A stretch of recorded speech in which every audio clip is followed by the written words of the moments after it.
Confusion, confusion, confusion. Careers or what to follow, especially when you want to follow your passion and do a specific career. Finance, law, influencer, astrology, cricketer, photographer. What do you want to do?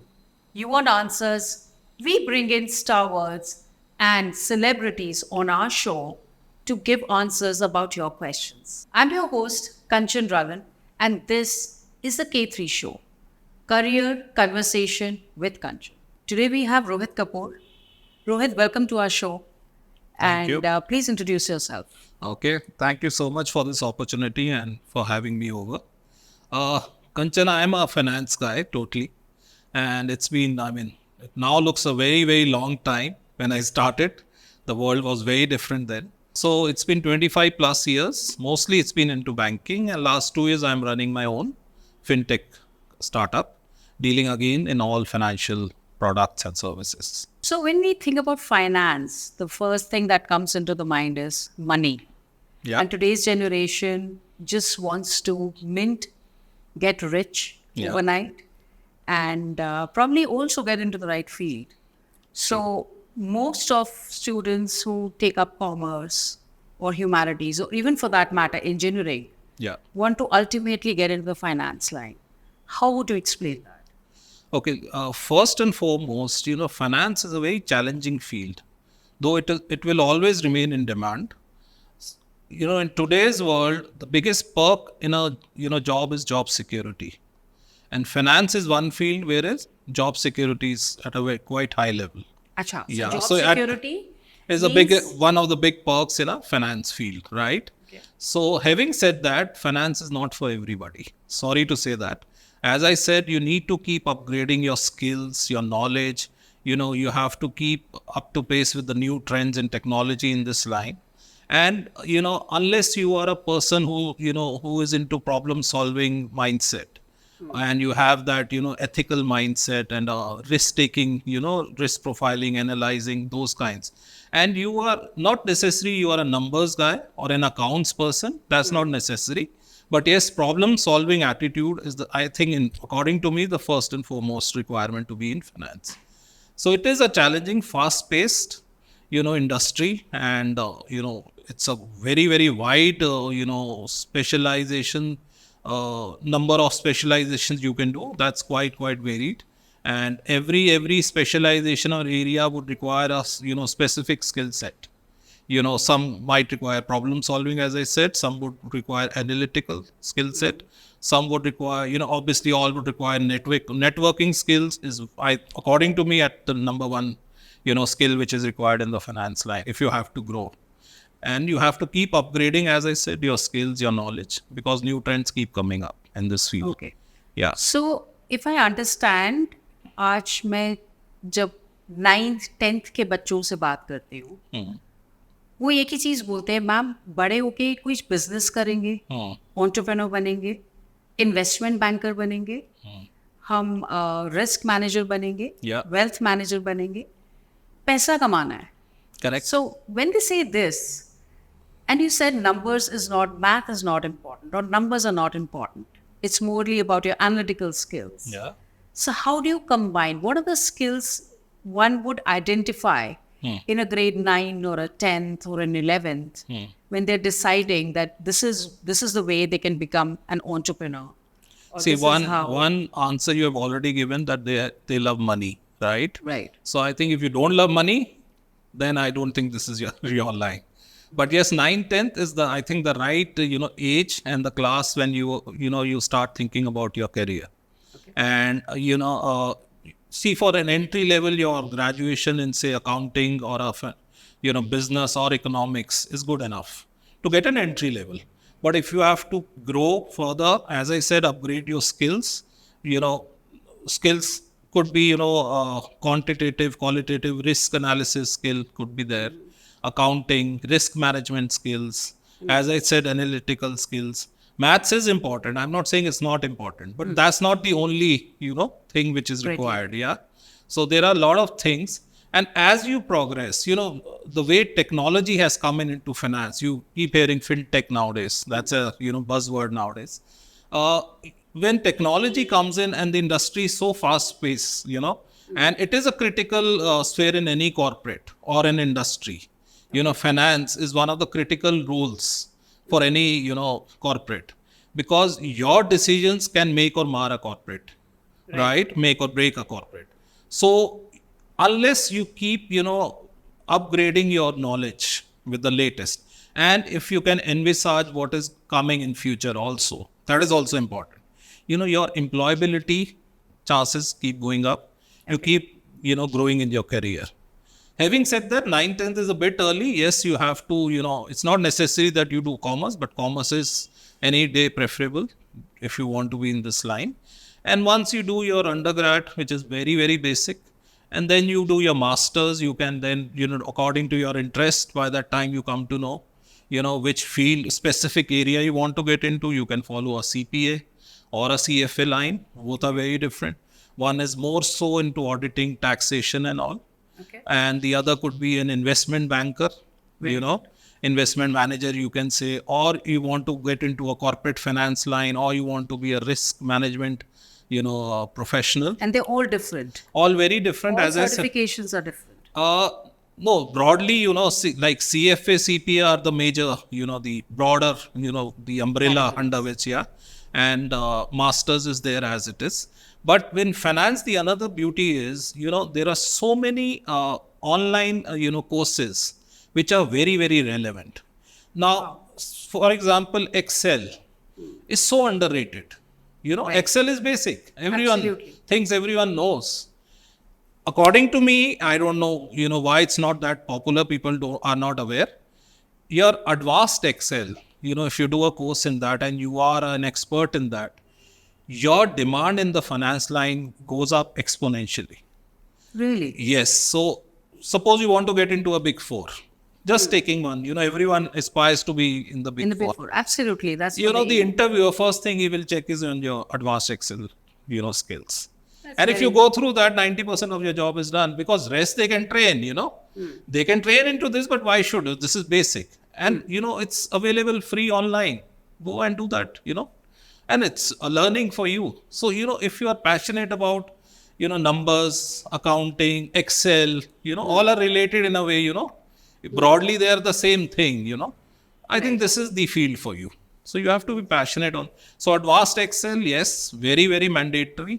Then you, as I said, if you want to get into taxation or those lines, then maybe a CPA.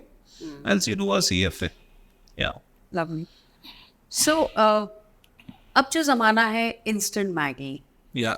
instant, you get praises, you launch your own website, you become an influencer. Similarly, they want instant results. Yes. So, do you think it's a good trend? See, I would say there is no good or bad in this. How you move ahead. Yes, everyone wants to make a quick buck. But if you are in the game for a longer, tenure, long term, then yes, you have to change this, mindset. Because short term money, according to me, my experience is only there for short term. Even your career success is there for short term. As I said, you have to be in it throughout, day in, day out. Consistency is very, very important here. So, as I said, upgrading your skills. You can get an entry maybe immediately after your BCom, maybe. Yeah. But what after that? Are you good in networking? Networking, if you are, so at times it does not matter who you are. Who you know, maybe What matters. that overscores. Even overscores over your skills also at times. You need a mentor in this field. Very, very important. You need to know what are the latest trends, what is coming in future.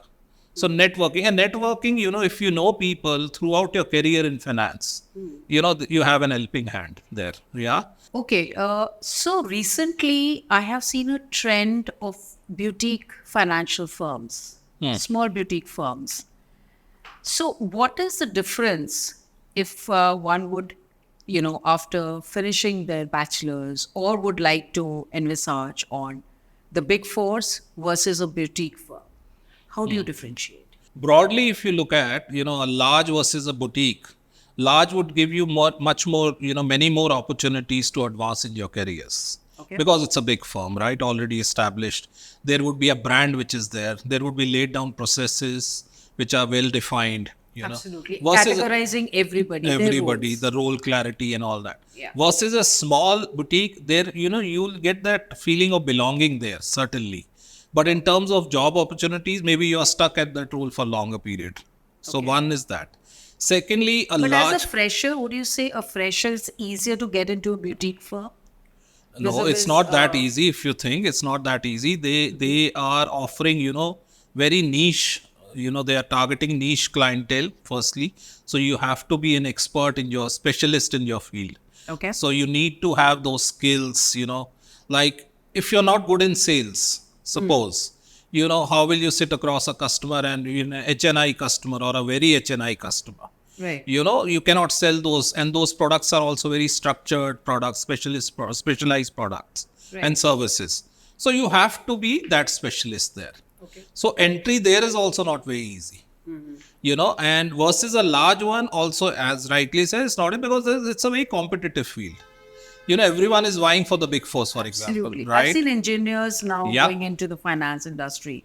And People imagine I told you a basic course in an advanced Excel, maybe that cracks for you. Absolutely. It makes sense to do. So anyhow, but the drawback in a large firm is at times they become very rigid. They are not very, very open to change. And it's not easy to change also, Right. adopt any new change. Versus a small boutique firm, maybe, they are very agile in this matter. So there are pros and cons both ways. Yeah. But in terms of career choice, both are, good. If you are a, expert in your whatever. As I said, you have to be very clear which field you want to take. Do a professional qualification, do your research. Right. And then use your network, for interview Your skills. setups and to get selected and all those things. Yeah. Now, somebody's working. I've also heard going around that somebody has to work more than 16 to 18 hours when Ask they me.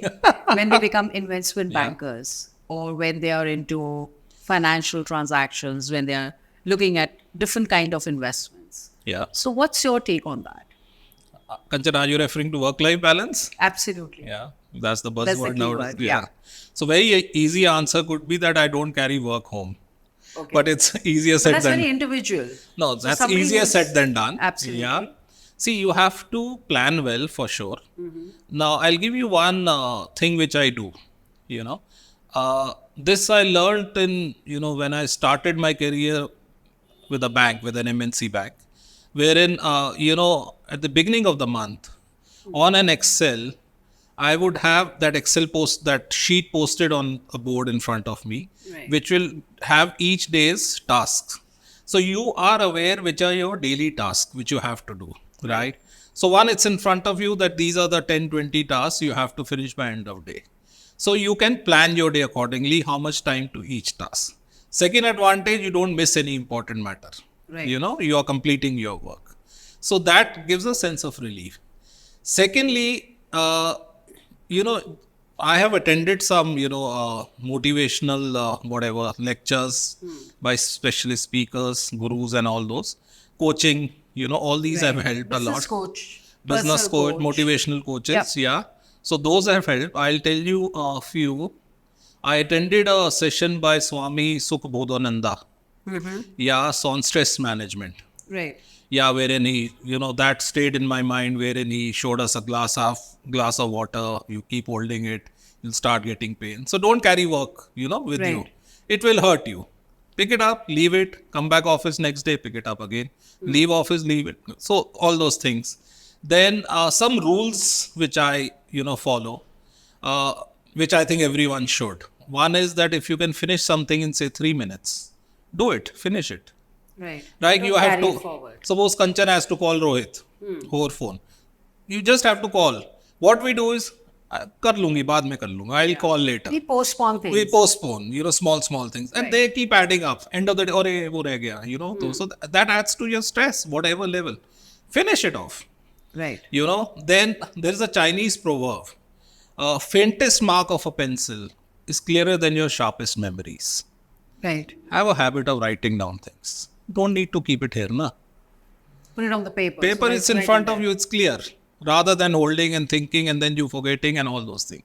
So I start to maybe old school, but I follow that. Yeah, that's a So very the- important tip. Yeah, so these At least things that's how help. you can balance. So it is, yes, but having said that, at times you have long hours, especially month ends, when you are analyzing, preparing data, reports, analyzing everything. So you have long hours. As I say, it's a stressful, challenging field. But yes, you have to manage, you have to plan So well. you mean to say people who can't take too much of stress should avoid this line on a lighter note? सीख लेते हो फिर आप. Okay. So I think the final question I would say is, what are the downfalls or what are the challenges that one should be aware of Yeah. or that the present generation is facing just looking at this particular finance area? Very important question you have asked. The first and foremost challenge which this industry is facing is, I think, phishing attacks. Cyber crimes. I mean, being in this field, every day almost we keep hearing cases. And such cases which are unimaginable. Right. For a layman to understand, suppose you are having your card in your pocket, and suddenly your card is being used in maybe some other country, in US. It happens so It's often. normal now, common. Very Can you often. imagine? And you say my card is with me. Yeah. So such things, and at times we have seen the entire corporate, all the employees, suddenly this thing is happening. So every second day from a particular company or corporate, you keep hearing mere saath ye ho gaya, wo ho gaya. So so cyber crime is a big thing. We need to manage that. Phishing attacks, yes, certainly. Then finance field is in a transformation stage. Right. There were roles roles which were very, very critical. Suddenly they have become outdated thanks to technology. People who are good in tech, they have free time for risk management, for budgeting, all these things. Right. So technology adoption, cultural change, customer retention is a big challenge Absolutely. now. Customers are demanding. Absolutely. So you have they to need keep up. services. They need yeah. instant And there's reports. competition, so much competition. So all these are challenges. So you have to be, up to the mark in your game, and then only, and it's a huge opportunity. Having said all this, data management is a huge challenge nowadays. Yeah. Right. Yeah. So I think going forward, data management, fulfilling the needs of the customer. I think these are the two things, and obviously technology And overall. giving them the right product. Right product. So this is again now, the Very mis-selling. recently, I just read, and in fact, one of my very close friends who's got an MNC, she's into the clothing line. Okay. So she started giving financial classes and financial advice to her employees, Yes. which was amazing, which never happened. I haven't come across this. So this is a new trend which is happening. Yes, this is catching up, and we do that. So financial literacy sessions, across corporates, I mean, they are in demand. Right. So we keep holding them. And I think, now in India, we are realizing the importance of all this. Post-COVID, especially, people have realized how important, financial planning, for example. Absolutely. People are losing their jobs, Right. So in case you don't plan your finances, suddenly you might land up in, a difficult situation. Yeah. So, health, finance, these are very critical matters which need to be addressed. So yes, this is catching up, and thankfully, this is spreading into smaller towns also. Right. So we travel, we go to rural belt to teach them, as basic as, a systematic investment plan, for example, which is a, investment platform, say, for example, mutual fund investment. Okay. So if, you have people who are investing in chit funds, for example. Yeah, moving that was the- a big craze. Big, I mean, for it smaller is, towns. yeah. And, there the mindset, the illiteracy levels being there, and plus, the pressure from the local, whatever small community they live in. Right. That's immense. That is what dictates their financial habits. People hide money. Yeah. They From still their want to neighbors. keep it to lockers. No, with Keep it themselves. form of gold. Why? I was really taken aback. Why don't you put it in a bank account? Right. The person says, because my neighbor will come to know I have money. So he or she will come to me asking borrow for, borrowing the money. Now I don't, how do I say no? Because in a community, we cannot say no. We live like one family. So what do? I keep it in my house only. With no interest. And that's Nothing. it. It's lying there. Okay. So, Very challenges are unfortunate. very different across, belts. So a lot of work to be done, but financial literacy is catching up. That's a good thing. And you see the effect also. People are now becoming aware, Yeah. how to save and how much to save, how much to invest and all those things. So I think, but still a long way to go. Let's see. Let's India see, is changing. Yeah. And so is the investment planning. We really want to work with these tier 2, tier 3 cities, want to work with the new generation, and let us find out ways for employability, the right kind of investment, the right kind of jobs and earnings. Thank you once again. Thank you, Kanchan. Thank you for It's been- being on our show and giving us that kind of information and knowledge how the youth today can benefit in terms of finance, investment. That's a and good clearing line to so be in. many doubts. Yeah. Thank you, Thank you. Rohit. Thank It's you been for- my pleasure, Kanchan. Thank you so Thank you much so for much. having me over. Thank you.